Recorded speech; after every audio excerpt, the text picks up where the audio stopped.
ya, dengan segala dalam tanda kutip segala dosa masa lalunya, maka beliau tidak akan pernah menegakkan keadilan seadil-adilnya. Itu menurut PDIP, anak-anak Abah, dan juga menurut Adian Napitupulu.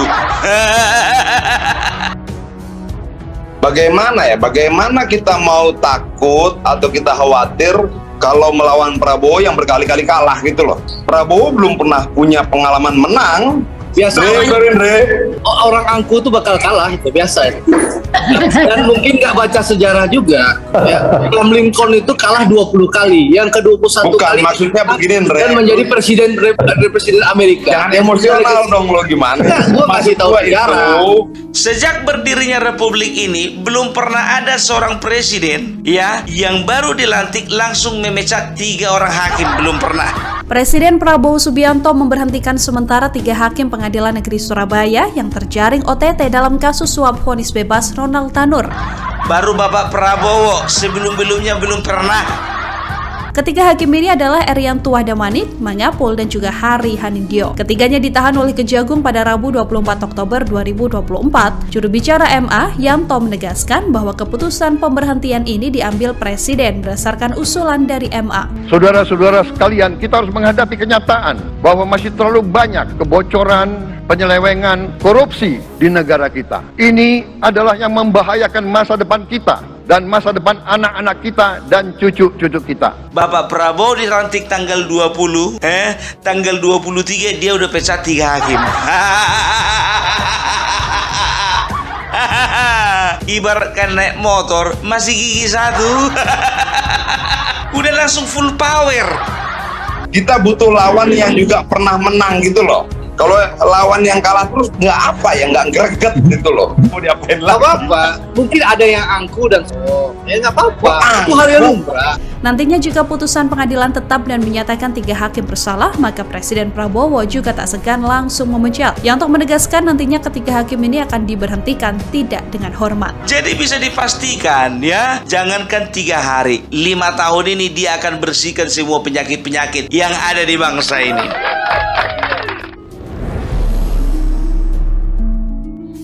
Assalamualaikum warahmatullahi wabarakatuh. Oke, kembali lagi bersama saya di channel Gosip Politik ya.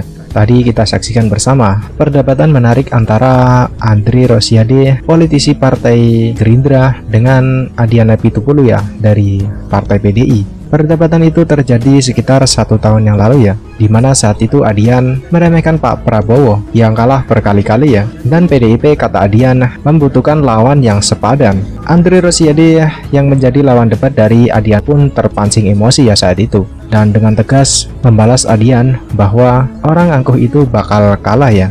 Dan terbukti hari ini Pak Prabowo lah yang menang pada Pilpres pada tahun ini ya. Di sisi lain, Pak Prabowo setelah dilantik menjadi presiden menunjukkan gebrakannya dengan memecat 3 hakim sekaligus ya yang terlibat kasus suap. Hakim itu berinisial A, S, dan S ya. Ini bukti bahwa Pak Prabowo serius benar dalam menegakkan keadilan ya, dan seakar menampar muka Adian yang katanya Pak Prabowo tidak serius akan menegakkan keadilan di Indonesia ya. Oke, untuk lebih detailnya mari kita simak saja video berikut ini. Ya, dengan segala dalam tanda kutip segala dosa masa lalunya, maka beliau tidak akan pernah menegakkan keadilan seadil-adilnya. Itu menurut PDIP, anak-anak Abah, dan juga menurut Adian Napitupulu. Adian Napitupulu kan itu aja senjatanya dulu ya kan. Dia itu pelaku penculikan. Mana mungkin pelaku penculikan bisa menjadi presiden? Mana mungkin pelaku pelanggaran HAM menjadi presiden? Tapi sekarang kok nggak kedengaran ya suara Adian Napitupulu ya? Udah nyaman dia, wah. Udah anggota dewan. Baru dilantik kemarin. Dari atas bilang, Adian agak rem-rem dulu kau ngomong ya.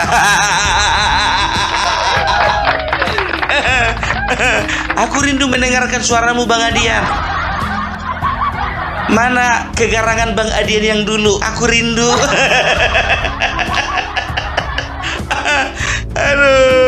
Aduh ya. Semenjak jadi ketua, Ibu Puan Maharani ya agak disenyap-senyapkan lah sedikit ya kan. Iya, karena apa? Makin keluar makin banyak nanti yang ditangkap. Bayangkan lu, baru 3 hari Bapak Prabowo menjabat, udah 3 hakim yang ditangkap, ya, kalau tidak salah dari Pengadilan Negeri Surabaya. Saudara-saudara sekalian, kita harus menghadapi kenyataan bahwa masih terlalu banyak kebocoran, penyelewengan, korupsi di negara kita. Ini adalah yang membahayakan masa depan kita dan masa depan anak-anak kita dan cucu-cucu kita. Kita harus berani mengakui terlalu banyak kebocoran-kebocoran dari anggaran kita, penyimpangan-penyimpangan, kolusi di antara para pejabat politik, pejabat pemerintah di semua tingkatan, dengan pengusaha-pengusaha yang nakal, pengusaha-pengusaha yang tidak patriotik. Janganlah kita takut untuk melihat realita ini. Kita masih melihat sebagian saudara-saudara kita yang belum menikmati hasil kemerdekaan. Hari ini saya akan membacakan press release terkait dengan kegiatan Kejaksaan Agung terhadap ketiga hakim di Pengadilan Negeri Surabaya. Bahwa sebagaimana telah kita ketahui bersama, kemarin pada hari Rabu tanggal 23 Oktober 2004 ya, telah terjadi penggeledahan dan penyitaan oleh tim penyidik Pitsus Kejaksaan Agung RI di beberapa tempat di Surabaya terkait dengan adanya dugaan korupsi dan gratifikasi penanganan perkara atas nama Gregorius Ronald Tanu ya.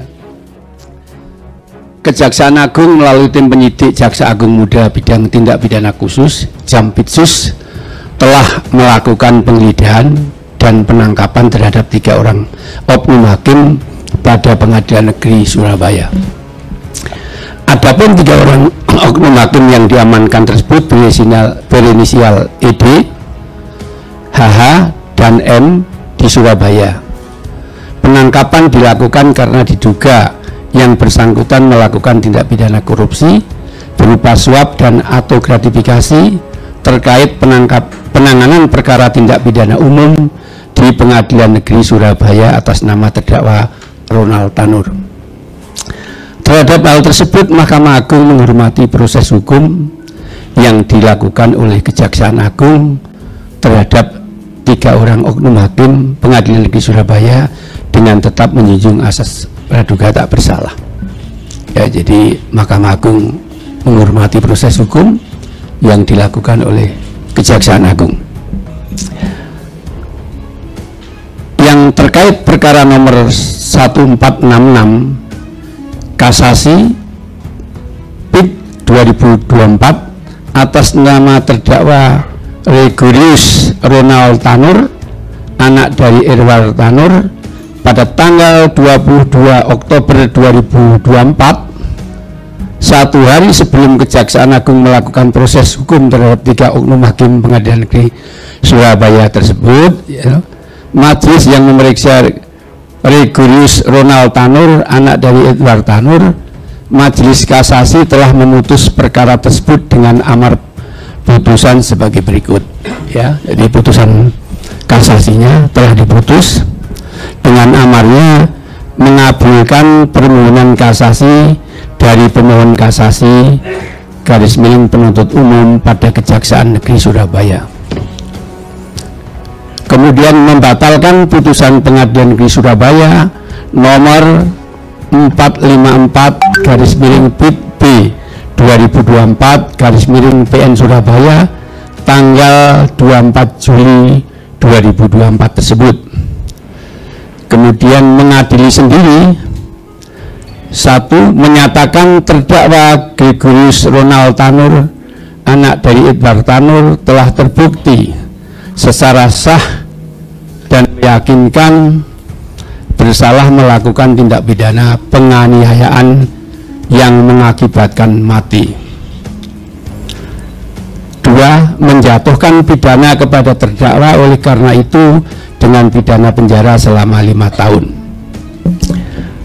Eksekusi atas perkara Gregorius Ronald Tanur, anak dari Edward Tanur, dapat dilakukan oleh jaksa dengan petikan putusan setelah dikirim ke pengadilan pengaju, dalam hal ini Pengadilan Negeri Surabaya, SEMA nomor 2 2010. Setelah proses minutasi selesai di Kepanitraan Mahkamah Agung, salinan resmi dan bundel A akan dikirim ke pengadilan pengaju, yaitu Pengadilan Negeri Surabaya, dan tanggal minutasi, tanggal kirim akan diinput pada aplikasi SIAP, Sistem Informasi Administrasi Pengadilan. Kemudian salinan putusan diupload pada direktori putusan MA agar masyarakat bisa mengakses dan mengunduhnya. Terhadap peristiwa tersebut, Mahkamah Agung merasa kecewa dan prihatin karena peristiwa ini telah mencederai kebahagiaan dan rasa syukur terhadap rekan-rekan hakim seluruh Indonesia atas perhatian pemerintah yang telah menaikkan tunjangan dan gaji hakim berdasarkan revisi PP nomor 94 tahun 2012 tentang hak keuangan dan fasilitas hakim yang berada di bawah Mahkamah Agung dengan PP nomor 44 tahun 2024 tentang perubahan ketiga atas PP nomor 94 tahun 2012. Terhadap 3 orang hakim Pengadilan Negeri Surabaya tersebut, setelah mendapatkan kepastian dilakukan penahanan oleh Kejaksaan Agung, maka secara administrasi hakim tersebut akan diberhentikan sementara dari jabatannya oleh Presiden atas usul Mahkamah Agung, dan apabila di kemudian hari dinyatakan terbukti bersalah melakukan tindak pidana dengan putusan yang berkekuatan hukum tetap, maka ketiga hakim tersebut akan diusulkan pemberhentian tidak dengan hormat kepada Presiden. Ya, demikian pernyataan sikap Mahkamah Agung.